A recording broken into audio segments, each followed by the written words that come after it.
Welcome learners two SMS strategy means success. তো এখানে আমরা প্রত্যেক দিনের ইন্টারভিউ যেগুলি হচ্ছে প্রাইমারিতে তার প্রশ্ন এবং উত্তর সবিস্তারে আলোচনা করছি। তো 11ই ফেব্রুয়ারি যে ইন্টারভিউ হয়েছিল তার বেশ কিছু প্রশ্ন যেগুলো ইন্টারভিউতে ধরা হয়েছিল সেগুলো উত্তর সমেত আমি কিন্তু আমার আগের ভিডিওতে আমি আপলোড করেছি। তো আজকের যে ভিডিওটা সেখানেও কিন্তু 11 তারিখেরই বেশ কিছু প্রশ্ন যেগুলো ইন্টারভিউতে ধরা হয়েছে সেগুলো আমি উত্তরসহ সবিস্তারে আলোচনা করব। তো অবশ্যই যদি এই ধরনের ভিডিও তোমরা পেতে চাও এবং তোমাদের পরীক্ষাতে যাতে তোমাদের ইন্টারভিউর সময় যাতে কিছুটা হলেও হেল্প হয় সেটা যদি তোমরা মনে করো তাহলে অবশ্যই চ্যানেলটাকে ফলো করে রেখো। তাহলে এখানে আমার প্রথম প্রশ্ন, এনসিএফের উদ্দেশ্য কী? এনসিএফের প্রধান উদ্দেশ্য হলো শিক্ষার মান উন্নয়ন এবং পরীক্ষা ব্যবস্থাকে নমনীয় করা। আরও বিস্তারিতভাবে বলতে গেলে শিশুকেন্দ্রিক শিক্ষা ব্যবস্থার মাধ্যমে শিক্ষার মানকে উন্নয়ন করা এবং পরীক্ষা ব্যবস্থাকে আরও নমনীয় এবং শ্রেণীকক্ষের জীবনকে তার সাথে প্রত্যক্ষ জীবনের সাথে একীভূত করা, এটাই হলো এনসিএফের প্রধান উদ্দেশ্য। সূর্যের সবচেয়ে কাছের নক্ষত্রের নাম প্রক্সিমা সেন্টারাই। সূর্য একটি নক্ষত্র এবং এটা হচ্ছে পৃথিবীর সবচেয়ে কাছের নক্ষত্র। সূর্যই পৃথিবীর সবচেয়ে কাছের নক্ষত্র এবং সূর্যের সবচেয়ে কাছের অন্য নক্ষত্রটার নাম হলো প্রক্সিমা সেন্টারাই। ঠিক আছে, যদি বলে পৃথিবীর সবচেয়ে কাছের নক্ষত্র অবশ্যই সূর্য, সূর্যের সবচেয়ে কাছের নক্ষত্র প্রক্সিমা সেন্টারাই। পরের প্রশ্ন, পৃথিবীর বৃহত্তম হ্রদের নাম কি?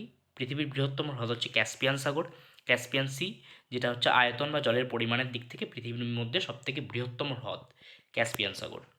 চাচা নেহেরু নামে কে পরিচিত? জওহরলাল নেহেরু।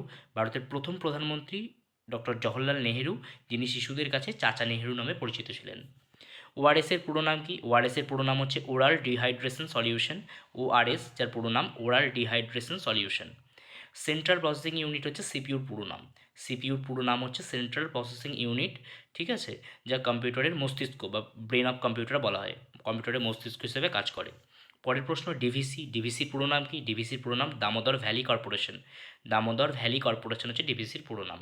পরের প্রশ্ন, কয়েকটি প্রচলিত শক্তির উদাহরণ। প্রচলিত শক্তির উদাহরণ কি? যেমন হচ্ছে কয়লা, পেট্রোলিয়াম, প্রাকৃতিক গ্যাস, এগুলো সমস্তই হচ্ছে প্রচলিত শক্তি বা অনবীকরণযোগ্য শক্তি, অর্থাৎ যেগুলোকে আমি পুনরায় ব্যবহার করতে পারি না। আর অপ্রচলিত শক্তি কি? সৌরশক্তি, যেটা সোলার সিস্টেম, এগুলো হচ্ছে অপ্রচলিত শক্তির উদাহরণ যেগুলো আমরা পুনর্নবীকরণ করতে পারি। স্বাধীন ভারতের প্রথম শিক্ষামন্ত্রীর নাম মৌলানা আবুল কালাম আজাদ। প্রথম শিক্ষামন্ত্রীর নাম ডক্টর মৌলানা আবুল কালাম আজাদ, যিনি স্বাধীন ভারতের প্রথম শিক্ষামন্ত্রী ছিলেন। পরের প্রশ্ন, গান্ধী বুড়ি নামে কে পরিচিত? গান্ধী বুড়ি নামে পরিচিত মাতঙ্গিনী হাজরা, যিনি গান্ধী বুড়ি নামে পরিচিত এবং ভারতের স্বাধীনতা সংগ্রামের একজন গুরুত্বপূর্ণ শহীদা, তিনি কিন্তু শহীদ হয়েছিলেন। তাহলে গান্ধী বুড়ি নামে পরিচিত মাতঙ্গিনী হাজরা। ভারতের জাতীয় জলজ প্রাণী কোনটি? ভারতের জাতীয় জলজ প্রাণী হচ্ছে গঙ্গা নদীর ডলফিন। ভারতের জাতীয় জলজ প্রাণী হচ্ছে গঙ্গা নদীর ডলফিন। গ্যাঞ্জেস রিভার ডলফিন হচ্ছে ভারতের জাতীয় জলজ প্রাণী। পরের প্রশ্ন, পথের পাঁচালী চলচ্চিত্রের পরিচালককে? পথের পাঁচালী চরিত্রের পরিচালক হচ্ছে সত্যজিৎ রায়। তিনি বিখ্যাত এই পথের পাঁচালী সিনেমাটি তিনি পরিচালনা করেছিলেন। আর এটা কার লেখা তোমরা একটু বলবে কমেন্টসে? হ্যাঁ, তোমরাই বলো। বিভূতিভূষণ বন্দ্যোপাধ্যায় লেখা, তাই তো? তো যাই হোক, আর পরের প্রশ্ন হচ্ছে পথের পাঁচালী উপন্যাসের দুজন চরিত্রের নাম। অপু এবং দুর্গা। পথের পাঁচালী উপন্যাসের মেন দুজন চরিত্র, প্রধান দুজন চরিত্র হচ্ছে অপু এবং দুর্গা। পরের প্রশ্ন, তারা খসা কী? তারা খসা আসলে একটি উল্কাপাত।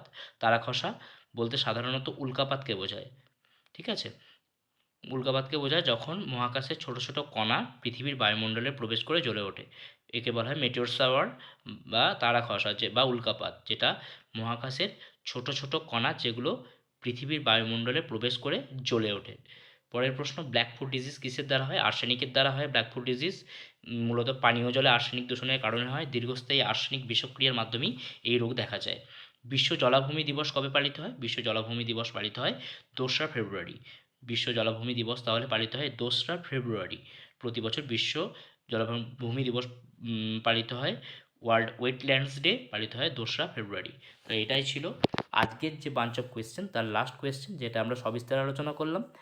আর বাকি 11 তারিখে এবং যে সমস্ত কোয়েশ্চেনগুলো আরও আছে সেগুলো আমরা পরবর্তী ভিডিওতে আলোচনা করব এবং মাঝখানে যতগুলি ইন্টারভিউ হতে থাকবে সেই ইন্টারভিউগুলো কিন্তু আমরা সবিস্তারে কোয়েশ্চেন অ্যান্সার সমেত আলোচনা করব।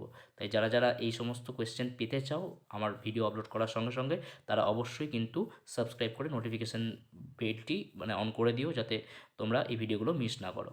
তো আজকের জন্য সবাইকে ধন্যবাদ এই ভিডিওটি পুরোটা দেখার জন্য। চলো আজকের জন্য টাটা।